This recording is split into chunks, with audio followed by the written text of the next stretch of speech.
When they opened the locked rosewood box in February 1901, 3 weeks after Queen Victoria's death, they found a letter in her handwriting addressed to Albert. It was undated. The ink had not faded, which meant the paper had never been exposed to light. The seal was unbroken. She had written to her husband, folded the letter, pressed her personal seal into the wax, and then placed it in a box she kept beside her bed for what appears to have been decades. She never sent it. She never opened it again. And because Albert had been dead since December 1861, there was, of course, nowhere to send it. The existence of this letter, written to a man who could not read it, sealed as though it demanded privacy from a woman who would never reread it, tells us something about Victoria that 40 years of public mourning never quite managed to communicate. The grief was real. That much has never been in serious dispute. But the letter suggests something more complicated than grief. It suggests a conversation she was still having long after the other party had left the room. The popular image of Queen Victoria is fixed and familiar. The small, stout woman in black, the embodiment of an era's values, the grandmother of Europe, whose reign stretched so long that the world she died in bore almost no resemblance to the world she had inherited. She was severe, she was traditional, she was, above all, in mourning, perpetually, performatively, almost professionally in mourning for her beloved Albert. That image is not wrong, but it is incomplete in ways that matter. The letter in the rosewood box is one of those ways. What Victoria felt for Albert, and what Albert felt for Victoria, and what the two of them built together in 21 years of marriage, was not the sentimental love story that Victorian biographers later constructed. It was something rawer, more volatile, more dependent, and ultimately more devastating than any storybook romance. To understand the letter she never sent, you have to understand the marriage she never fully recovered from losing. Victoria came to the throne in June 1837, 18 years old, inheriting a monarchy that was not universally admired. Her predecessors had done their best to make the institution irrelevant. George IV had been a profligate spectacle. William IV had been amiable but undistinguished. The Hanoverian line carried a reputation for excess, for madness, for a Germanic heaviness that the British public tolerated rather than celebrated. Victoria was different from the moment she took the crown. She was young, she was female, and she was remarkably self-possessed for someone who had spent her entire childhood under what amounted to house arrest. Her mother, the Duchess of Kent, and the household controller Sir John Conroy, had devised what they called the Kensington system, a regime of isolation designed to make Victoria dependent on them when she inevitably became queen. She slept in her mother's room until the day of her accession. She was never permitted to be alone. She was watched, managed, and controlled with a thoroughness that would have broken a less stubborn temperament. It did not break Victoria. On the morning she learned she was queen, one of her first acts was to request an hour alone. She had never had one. The political landscape she entered was dominated by Lord Melbourne, the Whig Prime Minister, who became her first mentor and, in a sense, her first emotional attachment outside her immediate family. Melbourne was charming, experienced, and deeply paternal in his attentions. Victoria adored him. Their relationship was not romantic in any physical sense, but it carried an emotional intensity that made the court uncomfortable. She wrote about him in her journal with the kind of breathless frequency that suggested dependency as much as admiration. When the Tories came to power and Melbourne was replaced by Sir Robert Peel, Victoria threw what can only be described as a constitutional tantrum during the bedchamber crisis of 1839, refusing to dismiss her Whig ladies-in-waiting and effectively forcing Peel to abandon his attempt to form a government. She was a young queen who did not yet understand the difference between personal loyalty and political neutrality. Into this volatile situation came Prince Albert of Saxe-Coburg and Gotha. He was Victoria's first cousin. Their uncle, King Leopold of Belgium, had been engineering this match for years. When Albert arrived at Windsor in October 1839, Victoria had not seen him in 3 years. She took one look at him and decided, within approximately 48 hours, that she would marry him. The proposal, by constitutional necessity, had to come from her. She made it on October 15th, 1839, 5 days after his arrival. Albert accepted. The speed of the decision should not be mistaken for impulsiveness. Victoria knew exactly what she wanted. What she did not know, what neither of them knew, was how difficult the reality of their partnership would prove to be. Albert arrived in England as a consort with no defined role, no income independent of Parliament's goodwill, and no political standing. He was a German prince in a court that distrusted Germans. He was an intellectual, married to a woman who was passionate but not scholarly. He was serious, methodical, and deeply moral in an aristocratic culture that valued none of those qualities. The early years of the marriage were marked by explosive arguments that startled the household staff and occasionally alarmed the ministers. Victoria had a temper. Albert had a way of responding to her temper with icy withdrawal that made everything worse. They loved each other. They also wounded each other with a regularity that their carefully curated public image would never have suggested. The pattern of their private conflict became visible to the household early. In the spring of 1840, barely 2 months after the wedding, Victoria and Albert quarrelled over the appointment of Albert's private secretary. Victoria wanted to retain George Anson, who had been Melbourne's secretary. Albert wanted his own man. The argument escalated through a series of notes passed between rooms in Buckingham Palace. They were living in the same building, but communicating by letter because neither would concede in person. Baron Stockmar, the political advisor who served as unofficial marriage counsellor, intercepted several of these notes and later described the tone as bitter beyond what I had expected from two people so recently united. Victoria's lady-in-waiting, Lady Littleton, recorded hearing raised voices from the Queen's apartments on at least 2 occasions that week. The crisis passed when Melbourne privately advised Victoria to yield, which she did, with visible resentment. What the episode revealed was not dysfunction, but a specific kind of struggle. 2 strong-willed people negotiating power within a marriage where one partner held constitutional authority and the other held intellectual confidence. And neither framework provided clear rules for which should prevail. By 1842, Albert had begun to assert control over the household finances, which he found in a state of spectacular disorganization. A single anecdote captures the scale of the problem. Albert discovered that the palace maintained separate departments for laying fires and lighting them. One team arranged the kindling, another arrived later to strike the match.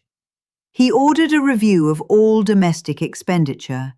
When the Lord Chamberlain's office resisted, Albert went directly to the accounts and found that the palace was paying for candles at 3 times the market rate because no one had renegotiated the supplier contract since the reign of George III. The Keeper of the Privy Purse, Sir Charles Phipps, confirmed the discrepancy, but cautioned that reform would upset established interests. Albert reformed anyway. Victoria watched this process with a mixture of admiration and irritation. Admiration because the results were undeniable. Irritation because Albert's competence quietly underlined the chaos that had existed under her sole authority. The dynamic was becoming clear. Albert improved everything he touched, and Victoria resented the implication. The birth of their first child, also named Victoria, in November 1840, introduced a new dimension of tension. Victoria detested pregnancy. She said so openly and repeatedly, calling it the shadow side of marriage in letters to her uncle Leopold. Albert, by contrast, was enchanted by fatherhood in a way that surprised everyone who knew his reserved temperament. When the baby was brought to him for the first time, his equerry, Colonel Charles Grey, noted that Albert held the child for nearly an hour without speaking. The Queen's reaction was more complicated.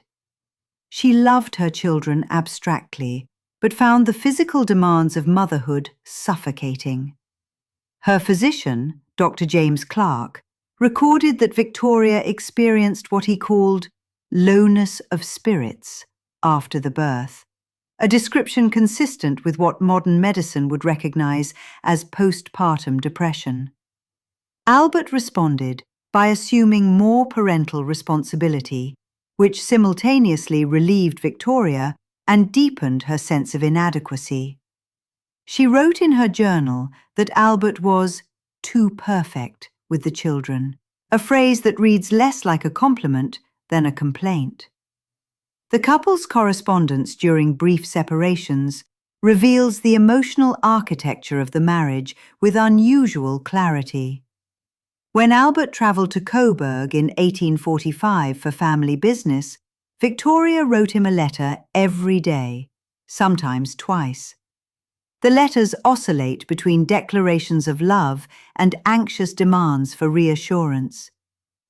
"You must write to me that you miss me," she instructed in one, "because I cannot bear to think you are content without me." Albert's replies were affectionate but measured. He described the countryside, reported on family health, and closed with love. But he did not perform the desperate attachment Victoria seemed to require.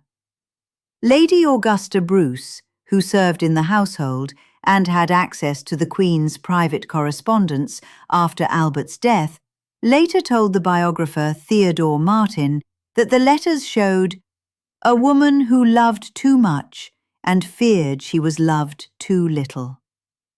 The revelation embedded in this exchange was not that Victoria doubted Albert. It was that she needed constant proof, and Albert's natural temperament was incapable of providing it at the frequency she demanded.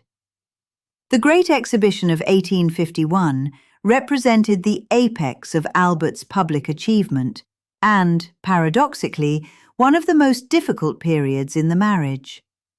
Albert had conceived and organized the exhibition almost single-handedly, transforming Hyde Park into a showcase for industrial progress that drew 6 million visitors. Victoria attended the opening ceremony and wept with pride. But the months of preparation had consumed Albert entirely, and Victoria's journals from early 1851 reveal a queen who felt abandoned by her own husband's ambition. She complained to Stockmar that Albert thinks of nothing but his glass palace. When the exhibition proved a triumph, Victoria was publicly gracious and privately conflicted. Her dresser, Marianne Skerritt, told a colleague that the Queen had remarked, "He has shown everyone what he can do. I wonder if he remembers what we are." The success of the exhibition made Albert a national figure in a way he had never been before. It also made Victoria feel, for the first time, like the less important half of her own marriage. Albert's health began to decline visibly in the late 1850s, though no one in the household appears to have recognized the trajectory until it was too late. By 1859, he was suffering chronic stomach pain, insomnia, and episodes of what his physicians called nervous exhaustion. Victoria noticed his deterioration, but interpreted it through the lens of her own anxieties rather than his medical reality. She urged him to rest. He continued working. In the autumn of 1860, Albert travelled to Coburg again and returned, according to his valet, Rudolf Löhlein, looking 10 years older. Victoria was alarmed enough to write to her daughter Vicky, now Crown Princess of Prussia, that "Papa is not himself, and I am frightened." But she did not insist on a thorough medical examination. The court physicians, deferential to a fault, treated symptoms rather than investigating causes. Albert kept working, kept reforming, kept attending to the duties no one had asked him to assume, but everyone now depended on him to perform. The crisis came in November 1861. The Prince of Wales, Bertie, had been discovered in an affair with an actress named Nellie Clifton while stationed at the Curragh military camp in Ireland. Albert, already weakened, travelled to Cambridge in cold, wet weather to confront his son. He returned to Windsor exhausted and fell ill with what was initially diagnosed as a cold. Over the following 2 weeks, his condition worsened. Dr. William Jenner, one of the attending physicians, suspected typhoid fever, but hesitated to alarm the Queen. Victoria, for her part, refused to believe Albert was seriously ill. She later admitted in a letter to King Leopold that, "I could not accept it. My mind would not allow it." When Albert died on December 14, 1861, at the age of 42, Victoria was at his bedside. Princess Alice, their second daughter, was present, and later described her mother's reaction as "a shriek that I shall never forget as long as I live." The household was unprepared for what followed, not the death itself, but the Queen's response to it, which would define the remaining 4 decades of her reign. The mourning that Victoria entered after Albert's death was immediate, total, and, by any conventional measure, excessive. She withdrew from public life almost entirely. She refused to open Parliament in person for years. She wore black for the rest of her life. Albert's rooms at Windsor were maintained exactly as he had left them. His clothes laid out each morning, hot water brought for his shaving basin, fresh linens placed on his side of the bed. The staff performed these rituals daily for 40 years. Lord Clarendon, the Foreign Secretary, visited Windsor in 1862 and wrote to his wife that "the gloom is beyond anything you can imagine. Every clock in the castle is set to the time of his death." Victoria's private secretary, General Charles Grey, attempted to coax her back into public duties and was met with fury. She told him that anyone who expected her to resume normal life does not know what they are asking, and I shall not forgive them for asking it. The intensity of the mourning alarmed the government and confused the public. By 1864, anonymous pamphlets were circulating in London, questioning whether the Queen intended to reign at all. One, titled "Where is the Queen?", sold thousands of copies. Prime Minister Palmerston received letters from constituents asking whether the monarchy had effectively abdicated. Victoria was aware of the criticism and furious about it. She wrote to her private secretary that the public "does not understand what I have suffered, and I will not explain myself to them." Her lady-in-waiting, Jane Churchill, Baroness Churchill, noted that the Queen's anger at being criticised for mourning was, if anything, more intense than the grief itself. Victoria experienced public scepticism not as a political problem to be managed, but as a personal betrayal by a nation that owed her sympathy and offered only impatience. The relationship with John Brown, the Highland servant who became Victoria's closest companion in the years after Albert's death, deepened the mystery of her emotional life. Brown had been Albert's personal gillie at Balmoral. After the prince's death, Victoria requested Brown's permanent attendance. He arrived at court in 1864 and remained at her side until his own death in 1883. The nature of their relationship has been debated for over a century. What is not debated is that Brown spoke to Victoria in a manner no one else dared. Henry Ponsonby, who served as private secretary from 1870, recorded that Brown once told the Queen to "stop blethering, woman," when she complained about the cold during a carriage ride. Victoria laughed. The court was horrified.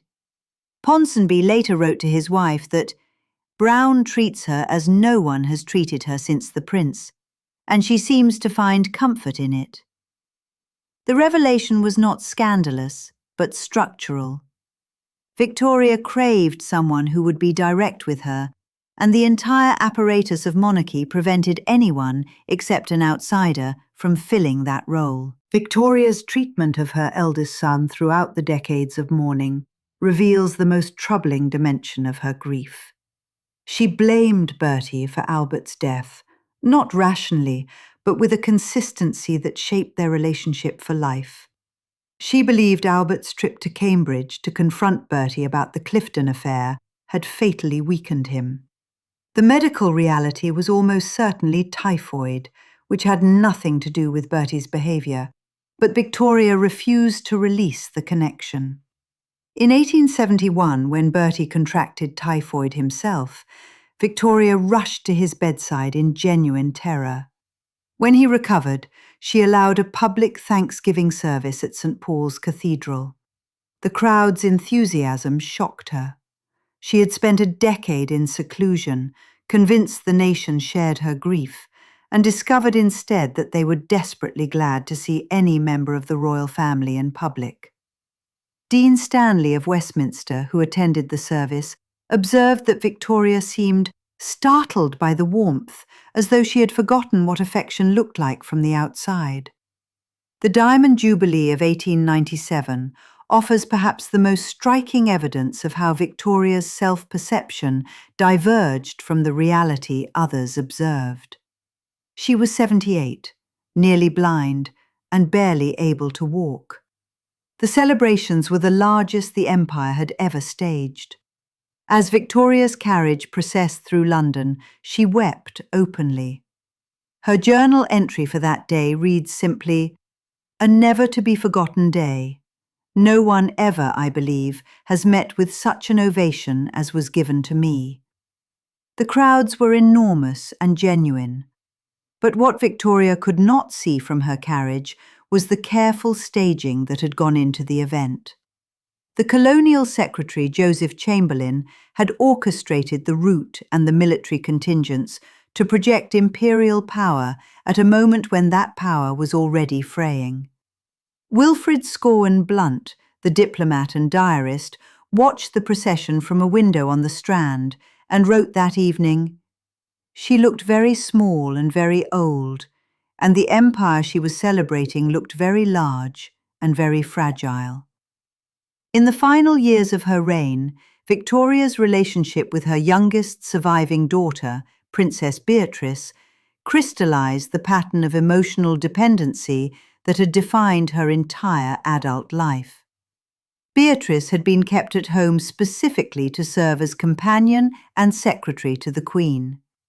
When Beatrice wished to marry Prince Henry of Battenberg in 1885, Victoria refused to speak to her for 7 months.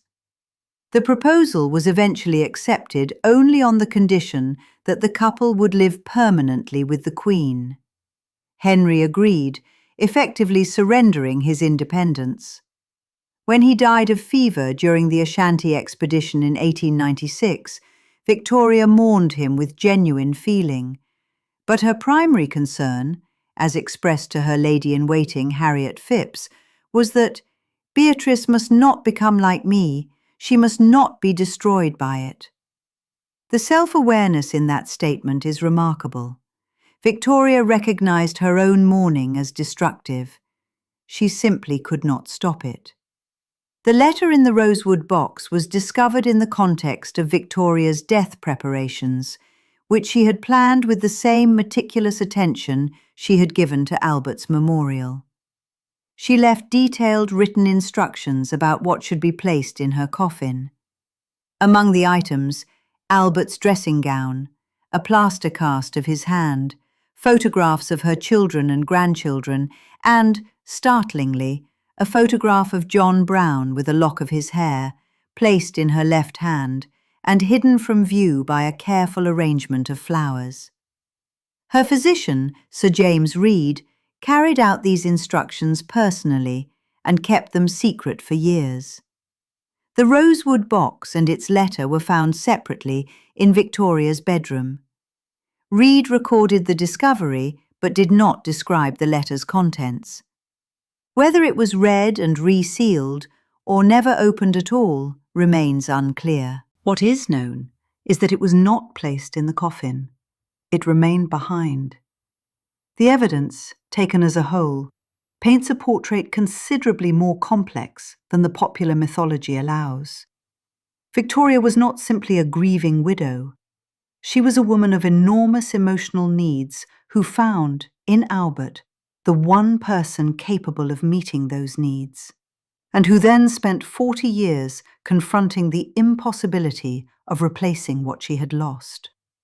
The mourning was real, but it was also functional. It gave Victoria a framework for understanding her own emotional life that she had never possessed before Albert's death. When he was alive, her identity was organized around the marriage. When he died, it was organized around his absence. The structure was different. The dependency was the same. Modern psychological analysis offers several frameworks for understanding Victoria's behavior. Prolonged grief disorder, attachment theory, the concept of continuing bonds with the deceased. All of these apply in some measure, but the historical context matters as much as the psychological one. Victoria lived in an era that celebrated female devotion to the point of self-annihilation. Her grief was extreme, but it was also culturally legible in a way that made it difficult for anyone around her to challenge. A widow who mourned forever was tragic but comprehensible. A queen who used mourning as a shield against the demands of public life was something more complicated, and the court understood this even if the public did not. The unsent letter is the key artifact because it operates outside both the public performance and the private journal. Victoria's journals were edited, first by herself and later by Princess Beatrice, who transcribed and then burned the originals. The public mourning was a performance, however sincere, but the letter was written for no audience at all. It was not meant to be read by Albert, who was dead. It was not meant to be read by Victoria, who sealed it and never opened it. It was not meant to be read by posterity, who found it by accident. It exists in a category of its own, a communication directed at someone who could not receive it, preserved by someone who did not intend to revisit it, discovered by people who were not its intended readers. If this account has been useful, subscribing to the channel costs nothing, and there are more stories like this one queued. The bell notification means you will see them when they go up. The gap between the image and the reality is where the most interesting history lives. Victoria has been reduced, in popular memory, to a silhouette. The widow in black, the empress of a quarter of the globe, the woman who was not amused. But she was also a woman who screamed when her husband died, who laughed when a servant told her to stop complaining, who wept at the sight of crowds she had avoided for decades, who refused to speak to her own daughter for 7 months, and who sat down at some unknowable hour, on some unknowable day, and wrote a letter to a dead man, sealed it with wax, and placed it in a box beside her bed. These are not contradictions, they are the full portrait. The silhouette is what remains when you remove everything that does not fit the story people want to tell. History, when it is honest, puts the rest back. The rosewood box is no longer in the Royal Collection's public inventory. Its current location, if it survives, is not recorded in any accessible archive. The letter may have been destroyed. It may be in a private collection. It may be sitting in a storage room at Windsor, catalogued under a reference number that means nothing to anyone who does not already know what to look for. What matters is not the letter's content, which we may never know, but its existence, which we do. Victoria wrote to Albert after his death. She did not write for comfort, because she sealed the letter without reading it. She did not write for posterity, because she hid it. She wrote because the conversation was not finished. 21 years of marriage, 9 children, thousands of letters exchanged, a partnership that reshaped the British monarchy. And still, there was something left unsaid. The woman who ruled the largest empire in human history could command armies, appoint prime ministers, and summon any person on earth to her presence. But she could not make Albert hear her. So she wrote the letter, sealed it, and placed it in the dark. It waited there for 40 years. It is, in its way, the most honest thing she ever wrote, not because of what it says, but because of what it is. Proof that love, at its most profound, does not require an audience, a recipient, or even the possibility of being understood. It requires only the act itself. Victoria understood this. The letter is the evidence.